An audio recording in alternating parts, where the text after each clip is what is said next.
Hello, everyone. What is going on? It's your boy Rome from Survivor 47, and I am here back on Rome's Reality Podcast to break down episode 2 of season 50. And this time I am here with my boys Jake and Dylan. It's going to be a good old day for sure. Jake, how you feeling today, man? Great. I just finished rewatching the episode, and I'm pleasantly surprised with how much fun this season has been. Okay. All right. How are you feeling about it, Dylan? Yeah, feeling good. I feel like I actually had low expectations going into 50 because sometimes these returning seasons can feel just bloated and not good gameplay. But like I think we're getting a good mix of seeing their personalities and some good early gameplay. Okay. All right. So happy about it. Like the sound of that. I did think that this episode 2 was a pretty interesting one. I liked it a lot, honestly. I thought it had really interesting mechanics with certain things, really cool, idle situations. I thought that, this whole episode as a whole was pretty solid when it comes to a milestone season for different ways. Like they were able to bring back a lot of history from like players past into this, which I really like. So I'm ready to break this one down. Should be a fun time. So let's go ahead and get this thing popping. All right. So here we go. So we start off, we're coming back, and, the first major thing that happens is, Rizzo, he's talking about, in a confessional about how he came into the game a little bit hot. People were like, okay, like this kid's a little firecracker. He might come off a little bit, a little bit energetic or, like out there a little bit. So he realized, you know what, I have to tone that down, right? I got to tone that down. And he feels like it's starting to happen with his alliance that he's made with Q and Colby and Genevieve, right? It seems like he started to find his footing, if you will. So how do you guys feel about Rizzo? Just overall, just his status in the game right now. I think Yeah, go ahead. It's nice that he believes that. I don't know that it's true yet, but I like the vision. I appreciate the vision he has for his future. Yeah, I feel like with Rizzo, I don't think of self-awareness very often because he's fully himself and he's fully, really young kid and he speaks in the internet. So like, I think it's really great that he's at least acknowledging like, I probably rub people the wrong way. I mean, I don't know. He's gonna have to keep convincing people though. Like, I don't know if he could keep this up. Yeah, that's the one thing is that like who you are comes out on the island, especially over time, right? So, essentially, especially back to back, right? Yeah, pretty much. Then we go to the next scene, and the next major thing that happens is Christian apparently pooped himself. Had literally nothing to do with the episode. Like, I like when it comes to strategy or how the episode ended up, it kind of just showed Christian as I don't know, so showed his more human side, I guess, because, well, I was gonna say who hasn't shart themselves, but like honestly, I never have, so I can't. Wow, must be nice. Yeah, I don't know if it's like is this like a common thing to have done that in the past? Like Dylan, have you ever shart yourself? I mean, maybe when I was a kid, like never in my Like as an adult, life. I'd say high school on is when it really counts. No, not as an adult, but I mean, my thought process was like, has this in 50 seasons? This has to have happened before, but like they let it go because Christian was so fun with it. It's like, I don't know. It might have been because he was so happy-go-lucky with it. Like, you don't want to see this. You really don't want to see this, But like, it was funny. That's why they kept it in. It was funny. Plus his confessionals, like my wife's gonna divorce me, all that stuff. Like those, it was pretty funny. I just thought it was odd, like that's supposed to be your private time when it comes to your time out there, So that's the one time that they're not supposed to follow you. So it was pretty funny that that they were like, forget that, we're getting the shot. It's pretty funny.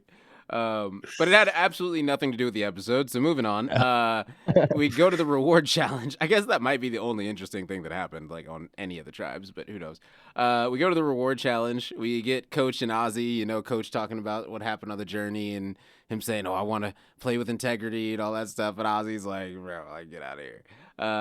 He's rolling his eyes, all that. He's bringing up, their past on South Pacific and all that. And then, long story short, Purple Tribe loses the reward challenge. Aubrey, it cuts to Aubrey, on the Purple Tribe, and she's, struggling with the game in general. She's talking about how she's got like a love-hate relationship with Survivor and how, she's been out here a long time and she's just going to take it a day at a time, essentially. And then we see Genevieve and crew going through Aubrey's bag, which I don't know. Like I feel like the Survivor fandom picks and chooses when to be mad about people's invasion of privacy, just depending on who does it and if they like the person or not. I think it's a pretty easy thing to decide. 100% of the time, don't do it. Like, don't do that. That's rude. Like, just be like a decent person. Don't go through people's shit. Are you kidding? Yeah, I just feel like nothing is sacred anymore in Survivor. It really is like nothing is yours. I feel like your bag was kind of a thing that's yours. So like your things are in there. Like you guys get to bring one thing right from home. Like you have it's like your thing. You can't really get away on the island. I don't know. Invading the bag, I get it's gameplay, but it still feels icky every time. Yeah. So, do you guys feel like when it comes to certain things in Survivor, like privacy things, like going through someone's bag, right? Following someone around to make sure they don't look for an idol, right? To make sure they don't find one. Do you feel like these things are dependent on the person that does it based off how the fandom reacts? Or do you guys think that it's truly one of those things where it's all free game on Survivor? Like Colby said, anything goes. In real life, it would be crazy, but out here, it makes sense, right? Like Colby said. Which boat are you guys in? I'm in the boat that, like, would you do that in real life? No, but it's a game, Survivor. No, yeah, you also don't vote people home in real life. I don't know. Yeah, you're playing a game. You're playing a game, but, like, I don't know. It just feels bad every time. Yeah, I mean, I don't know that, like... Yeah, like I don't remember the first time it happened in Survivor, but like I wonder if like production ever had ideas of like this shouldn't happen. But I really do think, yeah, if it's like a Russell going through someone's bag, people are gonna be pissed about it. But yeah, if it's a Genevieve, who people love Genevieve and she can do no wrong. I think the perfect example of this was, as much as I'm gonna reference it, season 47. If you remember, there was 2 instances of someone following someone around for an idol. Dylan, being new to the pod, do you remember those 2 instances of the season where someone was following someone for an idol? Was Rome? Were you following someone for an idol? Yes, I was following someone. There was another person though. Do you remember that person? I don't off the top of my head. Wow. Interesting. It was Genevieve following Rachel around, making sure she did not find an idol, and she was right on her heels. Right? Nobody cared about that. No, about that at all. Nobody cared. No. That's that's a great rivalry. People consider that but it's great gameplay. Yeah, you're right. But me following Saul around, making sure the only person we're trying to vote out doesn't play a shot in the dark to find an idol, people hated it. People said, "That's fair." Oh, invading privacy. That's different, though. How? Because you're not going through somebody's bag. Oh, just being close to them. True. That's just playing defense. Well, apparently that's all bad. But this, going through someone's bag, that's fine. Taking out their clothes that they have to wear, putting them on a log that they didn't have to be on, that's totally fine. Because of the person doing it, right? You got a bunch of quote-unquote heroes. I guess the idea is you're supposed to hide all of your advantages elsewhere on the island. I mean, I kept mine on my person at all times. There was not a time where I ever had any of my advantages in my bag alone. They were always on my person. Any Survivor good player will never leave their idol anywhere else but their person. I'm sorry. Sorry to people that hide them in random places, but yeah, I would never keep it anywhere except for on your person. Like even in challenges, doesn't matter. I took my steal a vote to all the challenges, even the water challenge. Oh. I literally dove into the water, got it wet. It was in my pants. Like I never am gonna let that thing go. So yeah. Wow. That's I mean, commitment. that makes sense. It's your life in the game. Yep, exactly. So then, so everyone going through everyone's bag, totally fine. They don't even find anything. Did it a day early. Ha! Then we see Jonathan going fishing because they get the fishing gear after the reward challenge. Coach gets meta-boated. I've never seen this in Survivor history where I didn't know this. someone can This get is- assistance from the boat and bring you back into shore. This was especially funny because earlier in the episode, Jeff was like, people often ask, how real is it? Exactly. Like, it's Well, like, apparently not that real. I want you Right. to give everything, but swimming if you back get to cramps shore. But if you get From cramps, swimming. we got you. Yeah, I didn't. This was not a great look for the brand. I was just wondering, like, the two things that got shown so far this episode that I was questioning my head about was Christian pooping himself and Coach cramping in the ocean and getting meta-boated in to the, like, That's a great point. Yeah, if those are the two scenes, like how slow was it?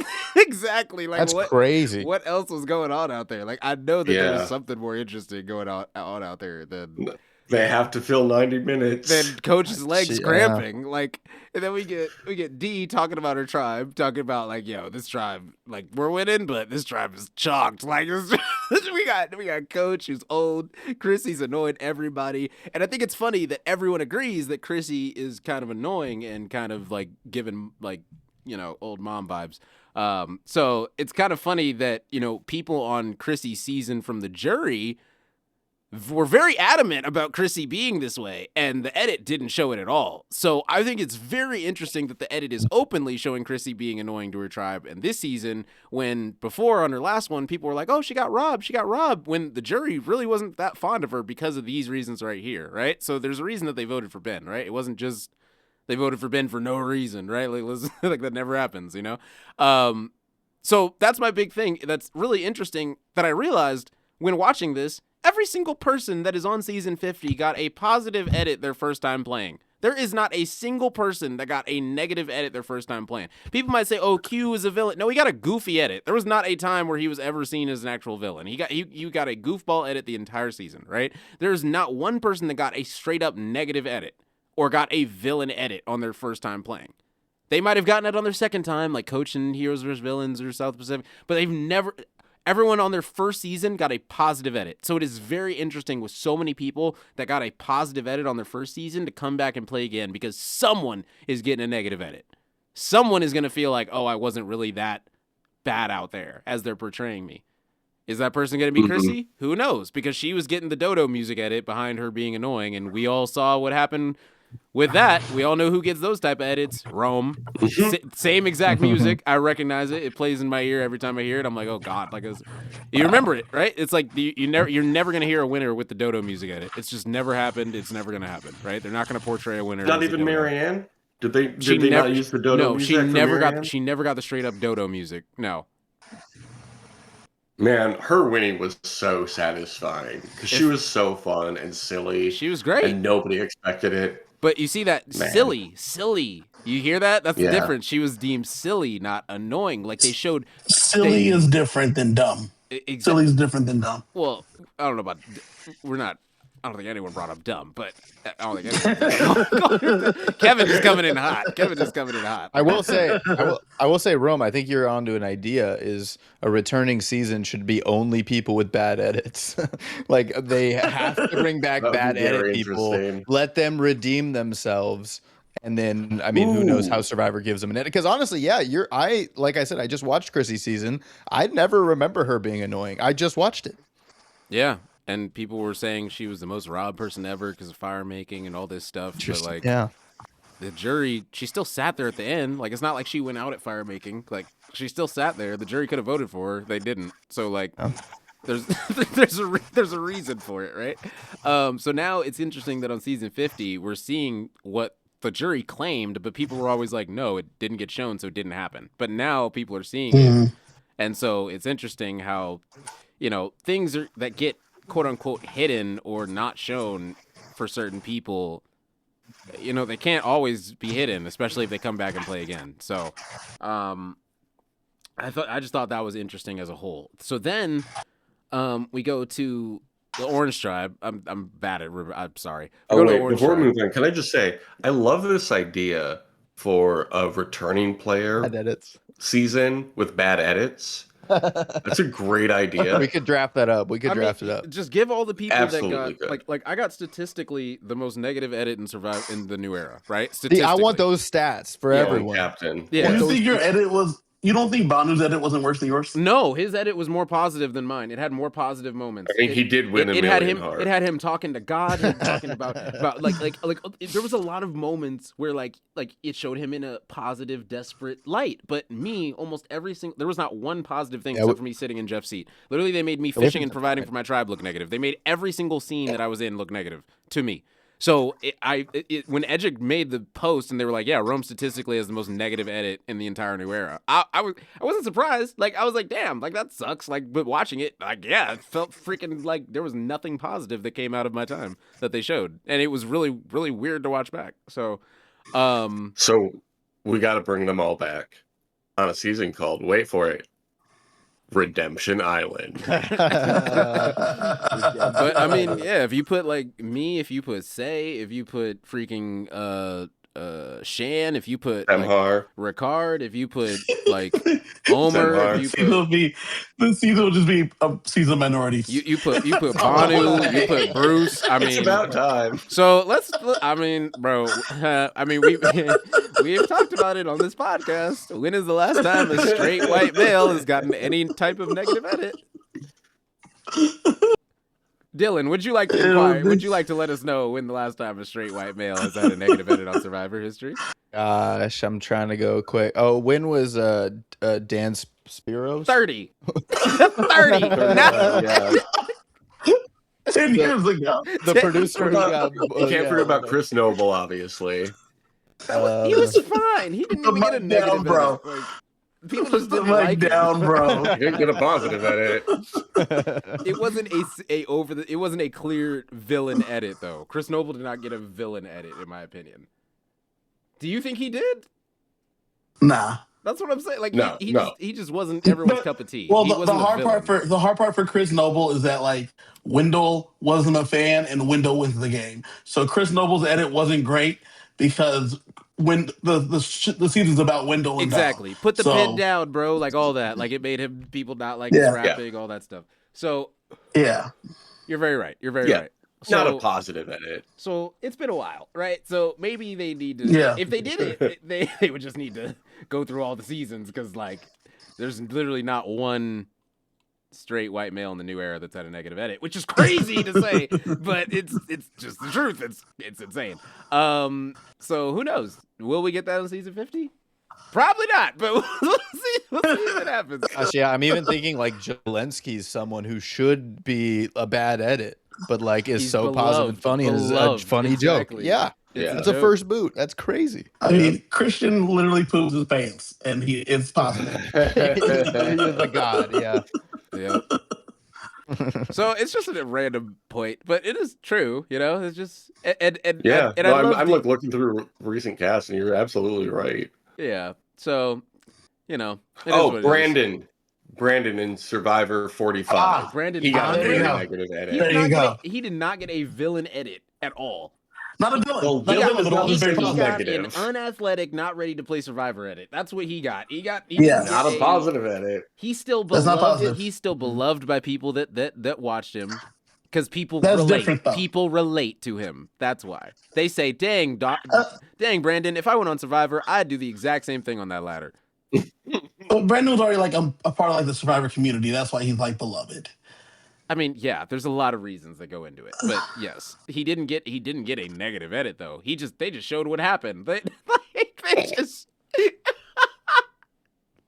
I mean, they made fun of him, though. brother, he flopped like a fish onto the boat. Like what? Like, that was- Shout out to you, Brandon, but you know that was hilarious.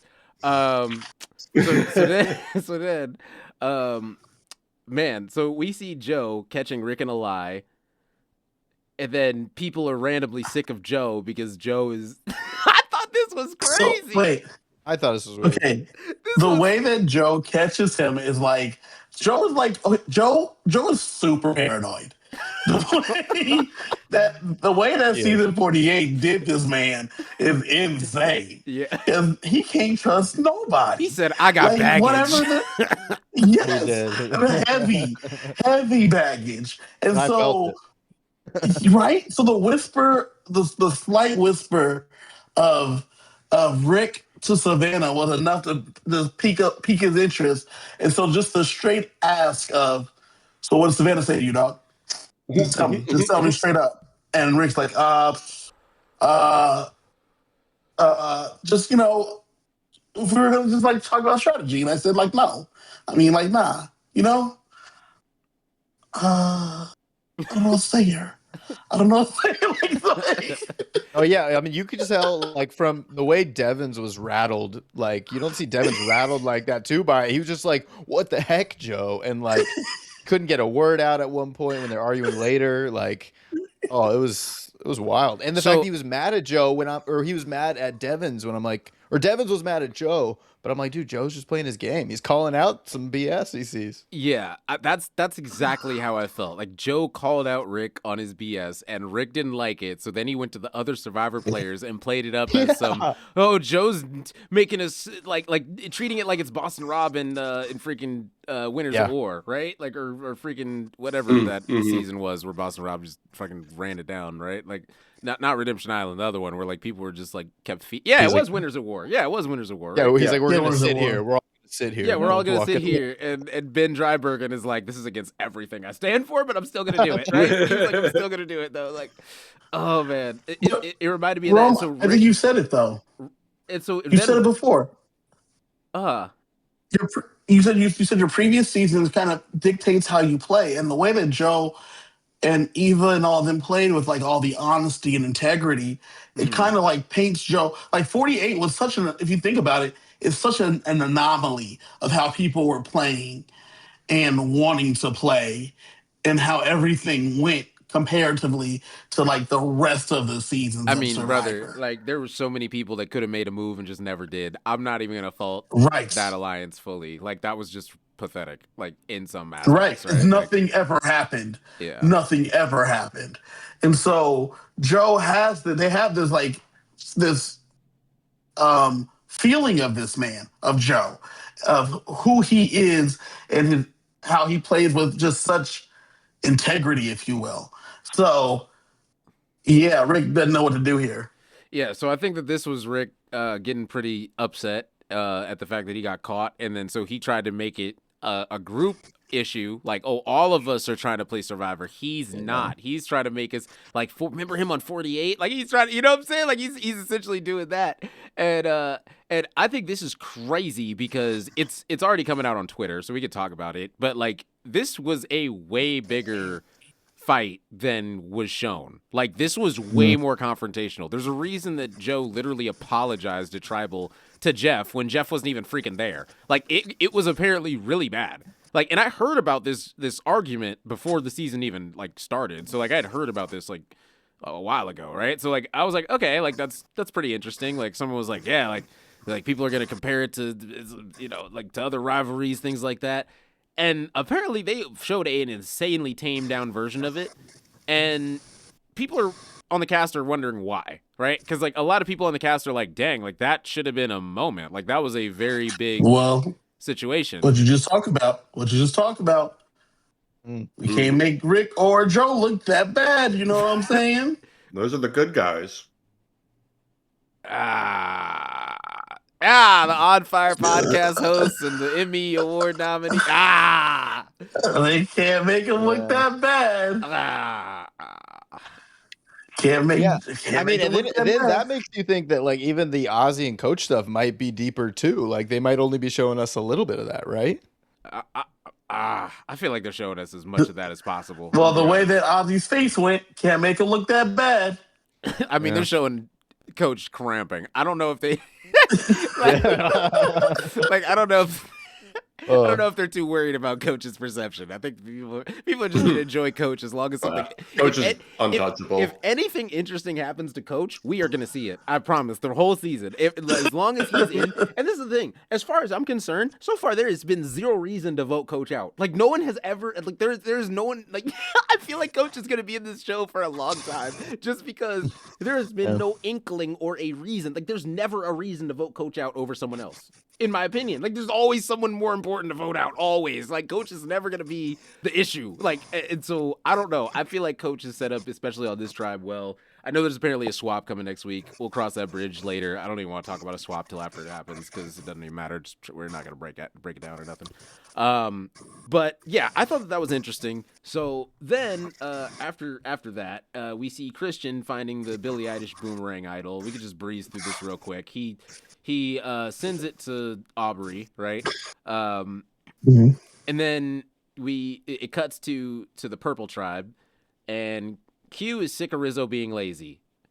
And honestly, I love this. I literally love this. Like, because Rizzo and Q are explaining perfectly the difference between an old school season and a new school season. And the fact that Q is on played a new school season is hilarious that he gets it, right? Like, I love this. Like being lazy around camp is so bad. And Rizzo's literally saying in a confessional, I don't have to do anything. Like, I don't have to survive. Like, I'm essentially playing Big Brother right now. Like, that's essentially what he's saying. Like, I don't care about the survival aspect. I only care about playing Survivor, right? Playing the social aspect. The game. Yeah, that's literally what he's. And the fact that he's so blunt about it, it's like there was a time where you didn't have a choice. You had to survive. You know what I'm saying? Like, I don't like, that's where it's like, it is interesting that Q understands, like, yeah, this is still Survivor. Like, we're still having to make our shelter, find our food, make sure that we're good to go. And Rizzo is taking it as, this is new era Survivor. I don't got to do anything to win. I can just sit here all day, taking all the information, make my move if I go to tribal, and that's how I'm going to play my game. And I think that is just such an interesting mindset to have with two individuals. Especially two individuals that played the new era. Like, it's not even like Q's an old schooler. It's interesting. It's even more interesting, though, is because Rizzo was just out there 2 weeks ago. And this is what he was doing 2 weeks ago. Yeah, and it was working well for him then. It worked then. Why would this be any different? Right, but like, why would this be any different? Like,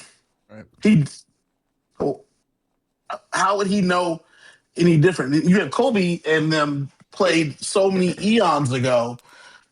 They did something, like you said, way different than what he's doing. Yep, he's like, 2 weeks ago, that's not what I had to do, man. It's just like Joe. Joe's literally saying, bro, I just made Final 3 being loyal, and like, hello, why are we not being loyal? Like, like Joe's like, you guys just watched me make it there and be loyal. Why are you going behind my back making secret alliances and not telling me about it? Like, he's dumbfounded. He's like, guys, I'm the most loyal guy on this beach. Like, yeah. All I need is loyalty. And they're all like, nah, deception. And they're like, and I'm gonna be honest, I'm a little bit on Joe's side in this whole situation. I'm probably more on Joe's side than Rick's side. Just because that is what you should do in a pre-merge. Get your solid alliance, your solid group, show that loyalty. Like, that's a good thing to do. Like, you shouldn't be sitting here going behind my back if you're saying you're working with me and then go making secret alliances that I don't even know about and not bringing it up to me at the well. Like, that's shady. Eva would never. Eva would never. So even with David, nor David would never. Couldn't imagine. He couldn't imagine. Oh man. So then we go to the immunity challenge. Rizzo struggling again, like badly. Like he has not done well in one challenge in Survivor history, and he's done like 15 of them at this point. Like, there's literally not been one challenge that he's done well in. Like, I'm gobsmacked at, like, I don't know, just like this is like I would put Sari like wow. After all the shit you were talking last week. Wait a second. Wait, who is better at challenges, Sari or Rizzo? I want you to answer that question for me. I would Sari. say, yeah, I think I'd take Sari. Yeah, that's what I'm saying. But Yeah. also, they give Suri extra time, so like I don't know if it's a fair Wait, comparison. hold on. What do you mean they give her extra time? Do you not remember the very inspiring scene from Game Changers where they said, "Suri, She had already even though lost, the though. She had challenge already is lost. over, you can still complete it though." But that was just so she can get it done and felt good inside in her heart. She got up She off didn't the have extra couch. time. Yeah, because Yeah, she already lost. She's never won an immunity challenge. She had already lost. So Like an individual Rizzo? immunity challenge. yeah, That's crazy. An individual immunity challenge. She's also apparently Rizzo never hasn't had either. her own advantage in 5 seasons. That, Didn't realize. Yeah, that. that's crazy. Didn't realize that. That is. Well, Yeah. okay, that was so surprising. that makes a lot of sense. So because well, she's never had one that was hers. She held one in Game Changers, but it wasn't hers. She had to give. She tried to use it. She tried to play it, but it was Right. non-transferable. So Ugh. so then it cuts to the Orange Tribe losing, right? Even though Rizzo struggled, they still pulled it out. Like the Orange Tribe somehow still lost, right? And so they're going back. So you said, man, you thought for sure they were gonna steamroll. What happened? Who? The Orange Tribe? Yeah, you thought that Rizzo's tribe was gonna be the only one losing. I mean, yeah. I did. Like, look, like they came in second every immunity challenge, right? Like, did they come in? No, they came in first this one, right? Yeah, they came in first this one. Yeah, they came in first this one. Yeah. I don't know, man. I just thought they were gonna struggle, bro. Like, looking at them, like Q wasn't great in challenges in his season, right? So like, I didn't think he was gonna be like that great, but like he's been doing pretty solid. Like, Colby's older. yeah, Colby, last time we saw him, like, you know, Superman in a fat suit, you know, so I wouldn't think, dang, 20 years later, you're going to be better. Like, that's not, like, I'm not going to think, you know what I'm saying? Like, that wasn't my first inclination. So then, yeah, so I don't know. I mean, I know that Genevieve's really smart and she's really good at puzzles too. Apparently, when, I don't know what happened on our puzzle, but yeah, she's fairly good at all the other ones. So I don't. But yeah. So then let's see. The first thing it cuts to is Suri and Emily literally talking about the vote and essentially deciding who goes home. And they're talking about it in the hammock. They're laughing about it, giggling about it. They decide, and then they dip. And I'm like, okay, that right there felt like the final straw. That didn't feel like there was much more to talk about. So then all the other talking that happened, like Ozzy giving Suri her first advantage, like I feel like this might have been flip-flopped in like the order that this happened, right? Like I feel like Ozzy might have given her the advantage first, and then Suri and Emily decided later on that it was because there was too much talking about other people potentially going home for that final, like that was such a finalizing conversation with Emily and Suri that it felt like that was like 10 minutes before Tribal Council to me. Like that's what it felt like. So I thought it was really interesting that Suri and Emily, in my opinion, are running this tribe. Yeah, I think that's accurate. I think Suri especially. I think Suri. I mean, we've talked about it. Suri's social game, her strategy is top tier, right? And so she saw Ozzy was in trouble and just went to work. As I talked about before, like Savannah was in trouble coming into this thing because she doesn't know nobody, and they didn't see her play, and so that was kind of a detriment to her. And then she got that advantage that she didn't tell nobody about, so they knew that they were pretty sure she got an advantage. So they were ready to flush it. And with them looking at Ozzy, Suri knew she had to get to work, so it was easy to try to throw stuff on Savannah to begin with. So Suri started talking to make people feel like it was their idea, just to move them off Ozzy. And that was quick. And I agree with you. That felt like that Suri Emily conversation was the deciding conversation. I think she had the conversations with everyone else before. I do think that her conversation with Ozzy was towards the end because she was telling Ozzy that, hey man, I've been putting in that work. Yeah. And I did love how Ozzy was like, hey, here's this advantage, man. Like, I appreciate you. Listen, I don't know how to pay you, but here's this advantage I got because I'm with you. Like, for real. And Yeah.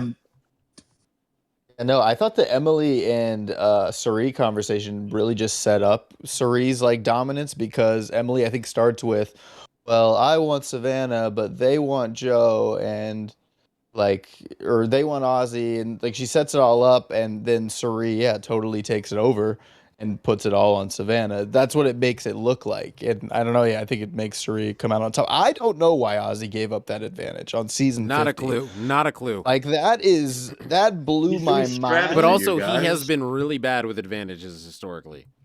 And look, add it to the stat sheet because that was, I think, a bad move. And unless they use it together, I think that's a very bad move. I mean, he literally. I I don't know, because I don't this is the this. thing. Suri, if you see Suri is the most, if he looked over and said, "Dang, Suri is kind of running the tribe," I want Suri to really be on my side. Here you go. Here's an advantage. Yeah. Because this is the thing. If Suri wants me out, she can get me out. Damn this advantage. So I might as well give it to her.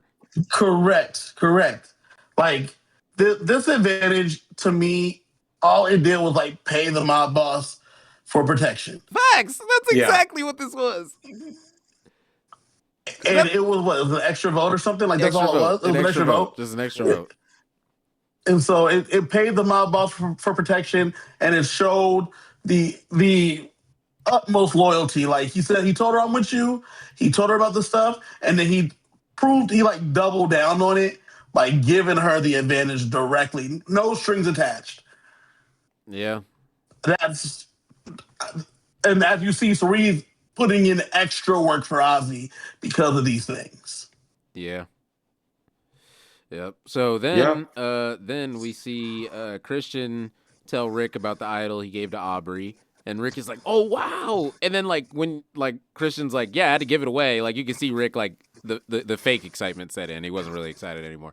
But then he was like, "Oh, but hey, we could hide a fake at Tribal. That way, if we ever need it, we can fake like we have one or something, right?" I was like, "Okay." I don't really understand this plan. I don't understand the plan. Also, after the Adam Klein situation, literally they came out and said they're never gonna hide anything at Tribal. So, like any Survivor player that knows that will know that if they do But that, you gotta, like- it's fake.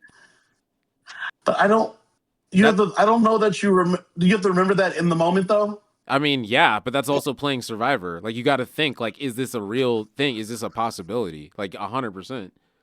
And I know that that's just something the Parker's real. browsing Reddits and things like that and browsing interviews. Like, yeah, I saw that part of the interview about the Adam Klein idol where CBS essentially was like, yeah, we'll never hide something at Tribal because we don't want people to tear apart the set. Yeah, but they also change their mind all the time. So And the maybe- parchment's real. And the parchment's real. Yeah. But I mean, also, this is on the players. So they said they'll never hide anything. They didn't say the players can't hide anything. So it is No. It, With you.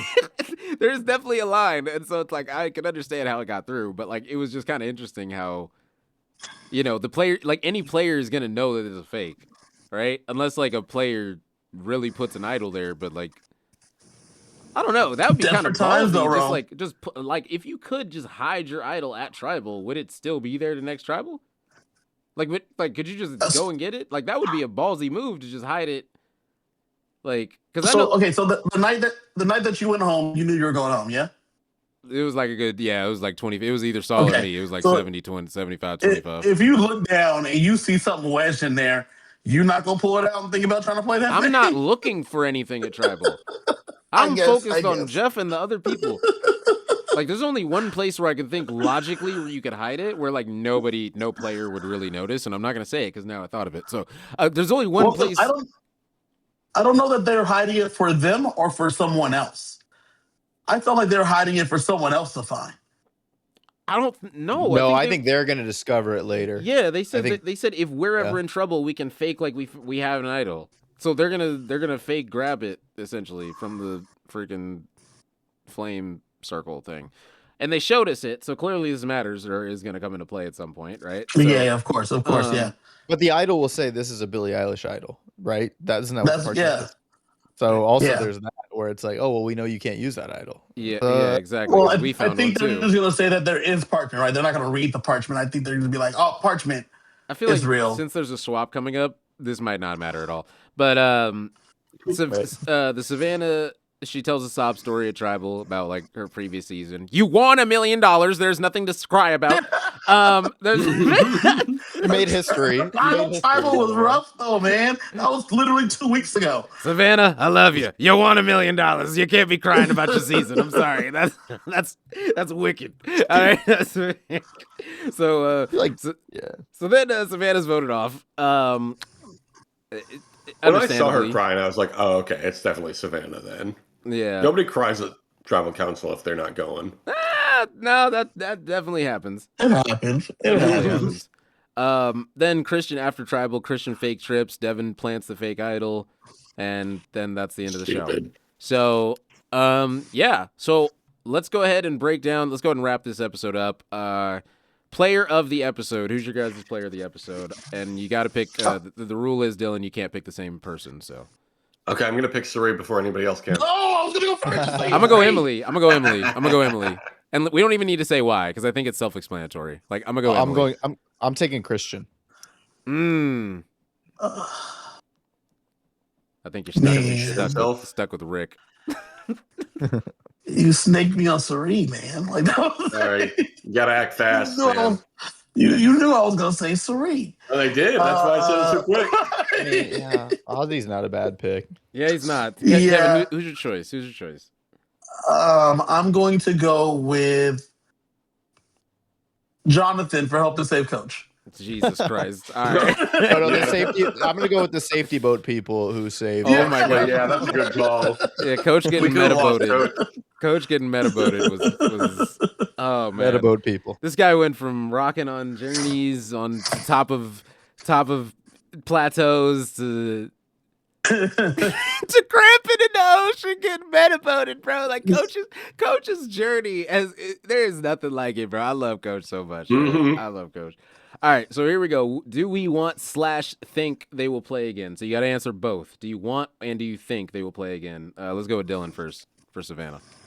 I do want and think she'll play again. I think the odds were stacked against her. Like, I mean, it's already been said. Like, she didn't know everyone. Like, they didn't know her.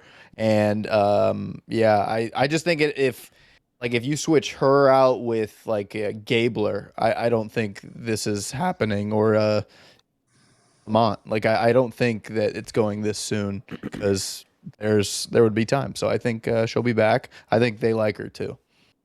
All right, Kevin. I would love to see Savannah play again. I do not think she will, though. Why do you not think she I do will? not think she will.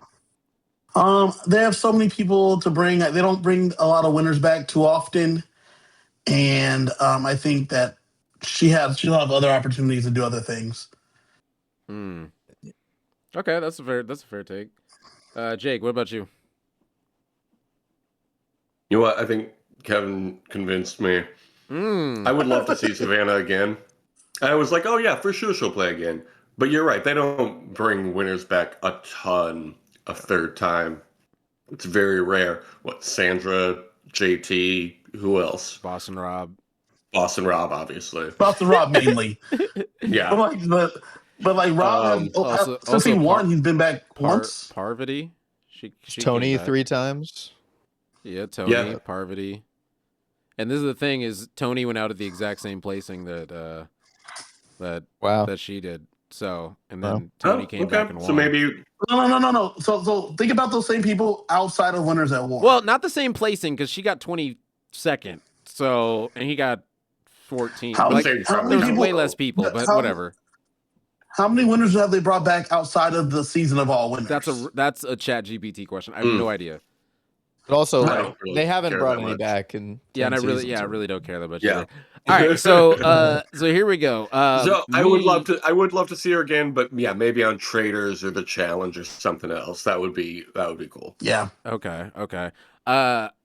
Yes, I want to see Savannah play again. I want to see her play on a season where I feel like she'll have a fair shot. I feel like she had no fair shot on this season, respectfully.